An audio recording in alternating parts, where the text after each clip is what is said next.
نحمده ونصلي على رسوله الكريم أما بعد أعوذ بالله من الشيطان الرجيم بسم الله الرحمن الرحيم معزز حاضرین و ناظرین و سامعین، جیسا کہ میں نے اپنی پہلی ویڈیو میں یہ بات بتائی تھی کہ صرف 5 منٹ کا مدرسہ قرآن و حدیث کی روشنی میں آپ کے سامنے پڑھا جائے گا، اور اس کے اندر آپ کو روزانہ اسباق کی طرح روز سمجھایا جائے گا اور بتایا جائے گا۔ چونکہ رمضان المبارک کا مہینہ چل رہا ہے، اس وجہ سے ہم کو رمضان کی جو ہے فضیلتیں اور رمضان میں ہمیں کیا کیا عمل کرنا ہے اس پر توجہ دینے کی ضرورت ہے۔ اسی وجہ سے پہلا رمضان المبارک اس کے ضمن میں جو معلومات ہے انشاءاللہ آپ کے سامنے بتائی جائے گی۔ انشاءاللہ اللہ تعالیٰ سے دعا ہے کہ اللہ تعالیٰ ہم تمام کو کہیں سنی باتوں کو سن کر اس پر عمل کرنے کی توفیق نصیب فرمائے، اور مجھ کو حق بات کہنے کی توفیق نصیب فرمائے۔ نمبر 1، اسلامی تاریخ۔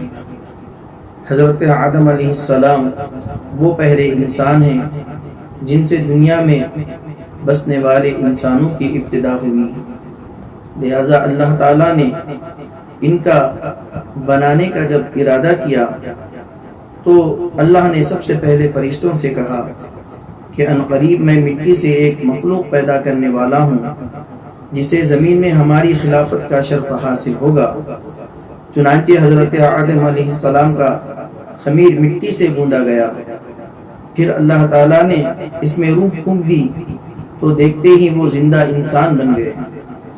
ان کے سامنے فرشتوں کو سجدہ کرنے کا حکم دیا تو تمام کے تمام فرشتوں نے اللہ تعالیٰ کے حکم کی اطاعت کرتے ہوئے سجدے میں گر گئے، مگر شیطان نے اپنی بڑائی اور تکبر کی وجہ سے سجدہ کرنے سے انکار کر دیا اور کہنے لگا کہ میں اس سے بہتر ہوں کیونکہ آپ نے مجھے آگ سے پیدا کیا اور حضرت آدم علیہ السلام کو مٹی سے پیدا کیا ہے۔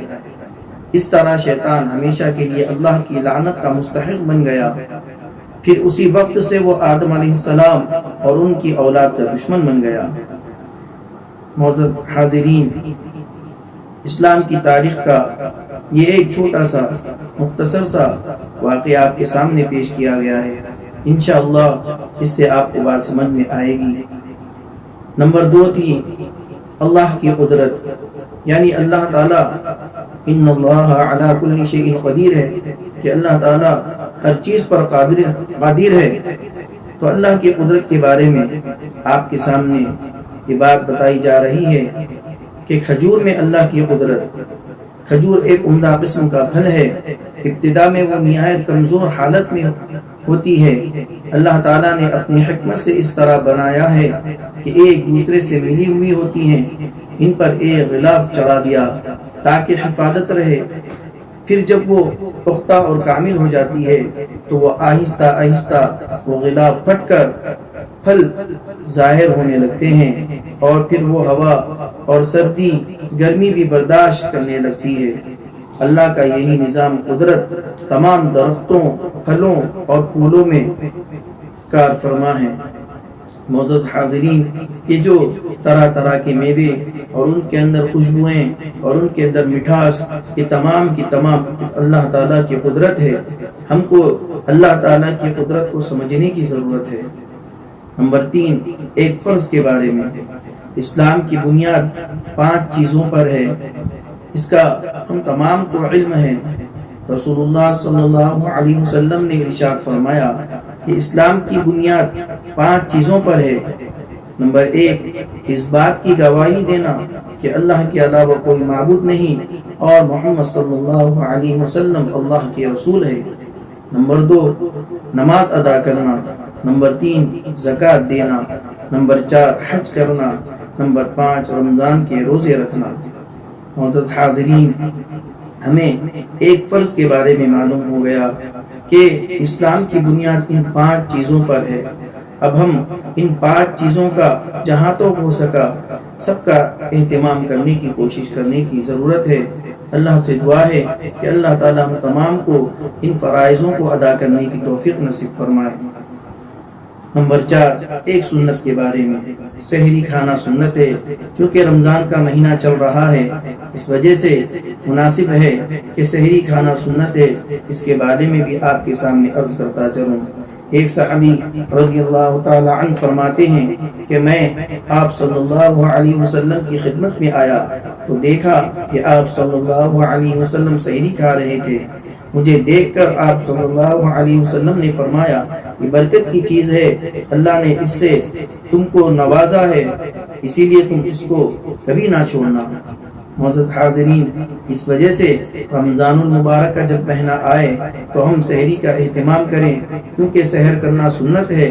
ہمارے نبی صلی اللہ علیہ وسلم نے سحر کھانے والوں کو جو ہے یہ بات بتائی ہے کہ سحری کرنا سنت ہے اور سحر کھانا برکت والی چیز ہے، اسی لیے یہ برکت کی چیز ہے، اللہ نے اس سے تم کو نوازا ہے، اسی لیے تم اس کو کبھی نہ چھوڑنا۔ نمبر 5، ایک اہم عمل کی فضیلت۔ جیسے رمضان المبارک کا مہینہ چل رہا ہے تو ایک عمل ہوتا ہے جسے ہم تراویح کہتے ہیں، اس وجہ سے کہ رمضان المبارک کے اندر یہ عمل کیا جاتا ہے، تو لہذا ہم کو چاہیے کہ ہم تراویح کا خوب اہتمام کریں، تراویح اچھے اہتمام کے ساتھ پڑھے۔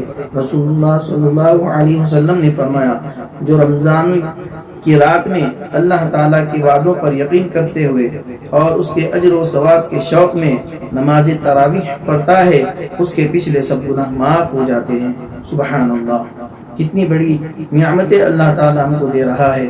اب ہم کو چاہیے کہ ہم ان باتوں کو سنیں، سمجھیں اور عمل کرنے کی نیت سے سمجھیں، انشاءاللہ بہت زیادہ فائدہ ہوگا۔ دین کی بنیادی باتیں بتائی جا رہی ہے تاکہ ہم ایک ایک چیز کو سنیں اور اس پر عمل کرنے کی کوشش کریں۔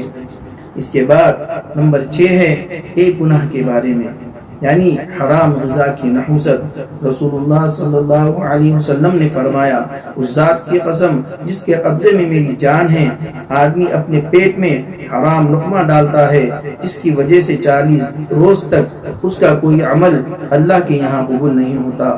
اللہ اکبر، کیسی بڑی وعید ہے، کیسی بڑی سزا ہم کو بتائی گئی ہے کہ اگر ایک لقمہ بھی حرام کا اگر ہمارے پیٹ میں چلا جائے تو 40 دن کی ہماری عبادت یا کوئی بھی عمل ہمارا قبول نہیں ہوگا۔ اسی لیے ہم اللہ سے بار بار یہ دعا کریں اور بار بار یہ تمنا رکھیں کہ اللہ تعالی ہم کو رزق حلال نصیب فرمائے، رزق حرام سے ہماری حفاظت فرمائے، آمین۔ نمبر 7، دنیا کے بارے میں۔ حلال اور حرام کو سمجھو۔ رسول اللہ صلی اللہ علیہ وسلم نے فرمایا، ان قریب ایک زمانہ ایسا آنے والا ہے جس میں آدمی کو یہ بھی پرواہ نہ رہے گی کہ مال حرام ہے یا حلال۔ اللہ اکبر، معزز حاضرین، واقعی یہ وہ دور ہے جس میں لوگوں کے اندر یہ فرق کرنا بالکل جو ہے چھوڑ دیے ہیں کہ ہمارے پاس جو مال آ رہا ہے یا ہمارے پاس جو کمائی ہو رہی ہے یا ہمارے پاس جو بھی دولت آ رہی ہے کیا یہ حلال ہے یا حرام ہے، اس کا فرق کرنا آج لوگ اس سے بہت دور جا چکے ہیں۔ لہٰذا ہم کو چاہیے کہ جب ہم مال ہمارے پاس آئے یا ہم کوئی کاروبار کرے یا تجارت کرے یا کوئی بھی ہم لین دین کریں تو اس کے اندر ہم کو یہ تمام چیزوں کا خیال رکھنا چاہیے کہ ہمارا مال حلال ہو، ہمارا مال پاک ہو، اور حرام مال سے ہم کو بالکل جو ہے پرہیز کرنا چاہیے۔ اگر وہ ہمارے پاس آئے تو ہم اس سے اپنے آپ کو بچانے کی ضرورت ہے۔ لہٰذا ہم تمام کو چاہیے کہ ہم رزق حلال کھائیں اور رزق حرام سے اپنے آپ کو بچائیں۔ نمبر 8 آخرت کے بارے میں ہر ایک کو اعمال نامہ دیا جائے گا۔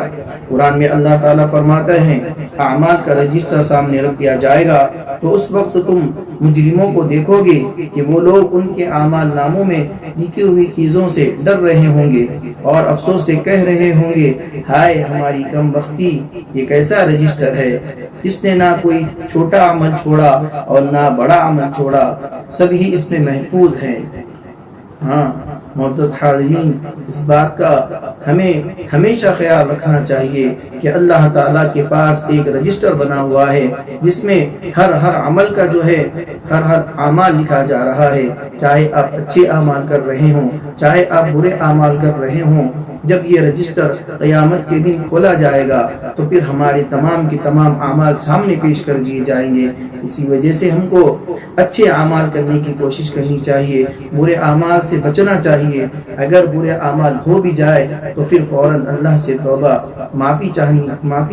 معافی مانگنی چاہیے اور اللہ سے یہ بار بار التجا کرنی چاہیے کہ اللہ ہمارے تمام گناہوں کو معاف فرما دے، ہمیں بغیر حساب کتاب کے جنت نصیب فرما دے۔ اس طریقے کی دعائیں کرنا چاہیے اور یہ عزم کرنا چاہیے کہ ہم آئندہ سے کوئی بھی غلط کام کوئی بھی غلط عمل نہ کریں گے۔ اس کے بعد نمبر 9 قرآن سے علاج۔